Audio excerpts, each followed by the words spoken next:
Commençons notre tour d'horizon par Yopougon, où la paroisse Saint-Timothée, cité ECI, a réservé un hommage tout particulier à ses pères à l'occasion de la fête qui leur est dédiée au cours de la messe dominicale. Jean-Arnaud Kwasi, Morel Poti.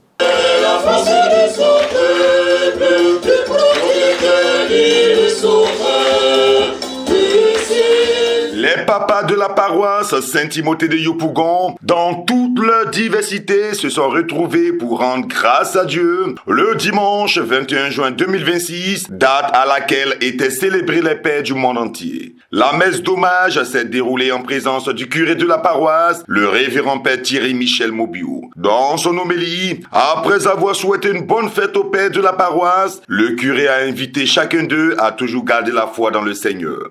Le plus grand échec, ce n'est pas d'avoir perdu son travail, d'être chômeur, de jouer dans la vie.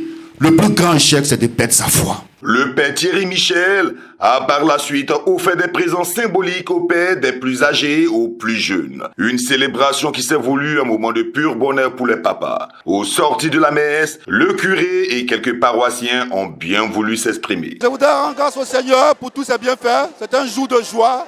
Nous célébrons nos papas et aujourd'hui la paroisse Saint-Timothée, depuis hier à la messe du samedi soir, a honoré les papas et aujourd'hui à la première messe de 6h30, nous avons honoré tous les papas qui ont reçu des présents. Voilà, nous avons fait pour les mamans, nous faisons aussi pour nos papas.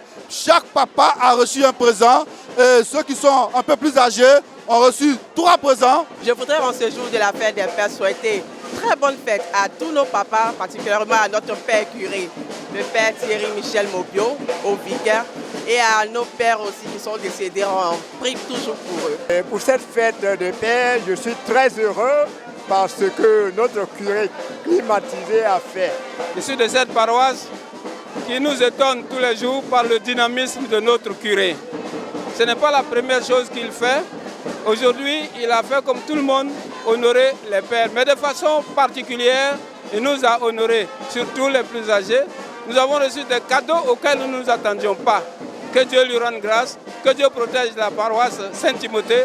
De la célébration des pères à Yopougon, direction le plateau où ce sont les tout-petits qui sont à l'honneur. Depuis le 14 juin, la cathédrale Saint-Paul vibre au rythme des rires et des découvertes de plus d'une centaine d'enfants dans le cadre de leur quinzaine conduite par leur aumônier, le père Firmin Aoussi. Solomon Akougré, Girosh Yao. L'office paroissial de la pastorale des enfants de la cathédrale Saint-Paul d'Abidjan Plateau meuble les vacances 2026 avec une activité dénommée Quinzaine des enfants qui se tient du 14 au 28 juin 2026. Ces 2 semaines proposent un programme alléchant qui allie spiritualité et divertissement. La Quinzaine des enfants est organisée sous la houlette de leur aumônier paroissial, le père Firmin Aoussi. C'est un moyen pour nous de joindre l'utile à l'agréable. Ils viennent s'amuser, mais en s'amusant, ils apprennent. En s'amusant, ils apprennent au nombre de toutes les activités qui ont été justement programmées. Nous avons des moments ludiques, nous avons surtout aussi des moments éducatifs. La journée du jeudi 18 juin dernier a été marquée par 2 activités, à savoir un concours d'art oratoire dispensé par M. Jean-François Kodo et un cours de cuisine pour apprendre aux enfants les bases de la pâtisserie. C'est avec un grand plaisir que je suis venu donner les rudiments de l'art oratoire à ces enfants qui sont le cœur de notre jeunesse ivoirienne. C'est important, vraiment important pour les enfants d'apprendre à parler en public. Et si dès leur jeune âge, ils comprennent l'essentiel des fondements, des bases de l'art oratoire. Parler en public, il veut ne pas avoir honte. Et vous restez très concentrés. En tout cas, nous sommes bien amusés. Il y a un tonton qui est venu nous apprendre à bien se tenir devant un public. Il nous a appris beaucoup de choses. Pour moi, c'était très bien. Nous sommes venus à l'atelier de préparation pour apprendre à préparer. La première semaine a eu une coloration particulière pour cette centaine d'enfants qui est encadrée par des religieuses et des jeunes bénévoles. À vrai dire, c'est pas facile, mais lorsqu'on a l'amour de la chose, on ne va pas venir. Donc ça va, on arrive à gérer un peu avec les enfants. Les enfants, ils sont adorables. Ils sont adorables, il faut toujours savoir les encadrer parce que depuis ici, on ne fait que courir. Ça nous rappelle également, nous, notre enfance et ça nous invite quelque part aussi à prendre patience envers eux, à leur montrer toujours le bon chemin, à les interpeller quand il le faut. Les autres moments forts à l'affiche de cette quinzaine sont la kermesse géante, le dîner gala et la messe de clôture prévue le dimanche 28 juin prochain. Venez, on va s'amuser, on va rire, on va danser, tout ça. Venez. On vous invite à la quinzaine des enfants de notre paroisse, Cathédrale Saint-Paul Plateau. Je veux dire merci à tonton Jean-François qui nous a montré comment s'exprimer devant un public.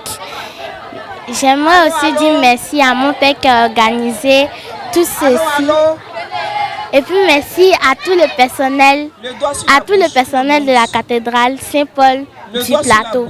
Si les enfants grandissent dans la foi au Plateau en joignant l'utile à l'agréable, à Korogo, ce sont les adultes qui ont franchi une étape décisive de leur cheminement chrétien avec le sacrement de la confirmation.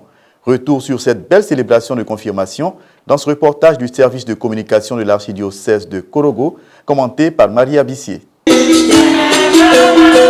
Le dimanche 7 juin 2026, la cathédrale Saint-Jean-Baptiste de Korogo a vibré au rythme de la confirmation des adultes du secteur Bandama urbain, célébré par Monseigneur Armand Koné, archevêque de Korogo, entouré de plusieurs prêtres du diocèse. Dès 14h, fidèles et familles étaient présents dans l'enceinte de la cathédrale. Dans son homélie, l'archevêque de Korogo, Monseigneur Armand Koné, a rappelé que la confirmation est un signe de maturité spirituelle et a exhorté les confirmants à être lumière dans la société. Maintenant que l'initiation est accomplie en eux, nous pouvons avec confiance reprendre ce mandat du Christ et leur demander de partir en mission. Et nous comptons sur eux afin qu'ils soient de vrais témoins à la suite du Christ et qu'ainsi ceux qui les suivent, leurs petits frères et sœurs dans la foi, puissent les prendre comme de grands modèles. Après l'homélie, l'administration du sacrement de la confirmation, reçue dans la joie et la ferveur par les catéchumènes, avec cette animation particulière des chorales qui mêlant tradition et modernité, ont porté la célébration par des chants mélodieux, rythmés et joyeux qui ont aidé l'assemblée à prier.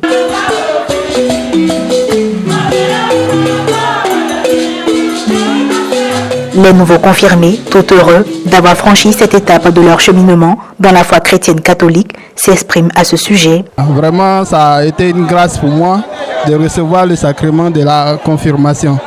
Vraiment, je suis très content et heureux puisque ça va vraiment m'aider dans ma vie spirituelle. C'est un grand jour pour moi de recevoir le sacrement de confirmation.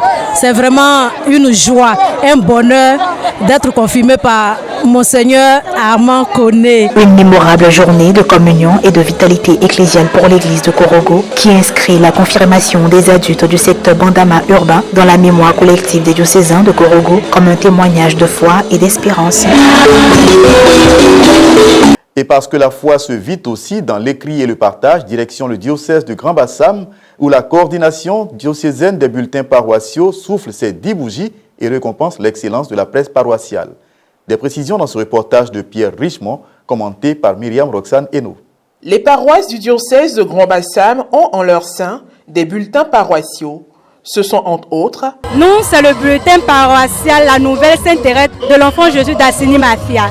Nous, c'est le bulletin paroissial Le Charpentier de la paroisse Saint-Joseph artisan de Koumassi. Nord-Est. En 2016, c'est sous l'impulsion du révérend Père Latte Lambert Yedo, secrétaire exécutif diocésain des moyens de communication sociale de Grand-Bassam d'alors, qu'une coordination diocésaine des bulletins paroissiaux a vu le jour. Les paroisses commençaient à faire sortir des bulletins et parfois ça allait dans tous les sens. Donc il fallait coordonner cela.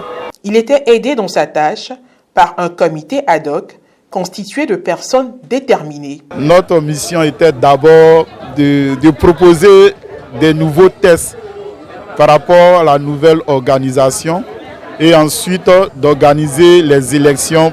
Et à l'issue vraiment des élections, le frère Koua Gerson a été porté à la tête de cette coordination. Nous remercions Gerson Koua, son équipe, pour le travail qui a abattu. Et nous espérons que cette nouvelle structure aille encore plus loin pour la gloire de Dieu. Afin de créer une saine compétition entre les bulletins paroissiaux, un concours est organisé chaque année pour distinguer les meilleurs. Et nous recueillons tous les bulletins paroissiaux qui arrivent pendant 2 ou 3 mois et à partir des critères de notation. Donc il y a l'innovation, il y a la mise en page, la lisibilité et puis surtout la créativité. Au cours de la messe d'action de grâce, marquant les 10 ans d'existence de cette coordination, les résultats du concours pour l'édition 2026 ont été donnés. La 3e place a été occupée par le taux de Saint-François de la paroisse Saint-François d'Assise d'Amamou. Sur la 2e marche, on retrouve la clé de Saint-Pierre de la paroisse Saint-Pierre de Koumassi Zoé Bruno. C'est le paroissien Info de la paroisse Notre-Dame de l'Assomption de Koumassi Prodomo qui a remporté le premier prix de l'édition 2026. Sur 60 paroisses que détient notre diocèse, nous couvrons 35 paroisses. Donc cela s'en dit que quand on fait un taux de calcul, nous sommes environ à 65%. Nous avons 2 sortes de paroisses, les paroisses rurales et puis les paroisses de la ville. En ville ici, c'est facile, mais dans les villages, c'est difficile. Donc nous sommes en train de travailler dans la mesure de faire tendre cette communication vers ces villages. Par exemple, nous remercions la toute dernière rédaction qui vient de sortir de terre, elle vient de Noamou.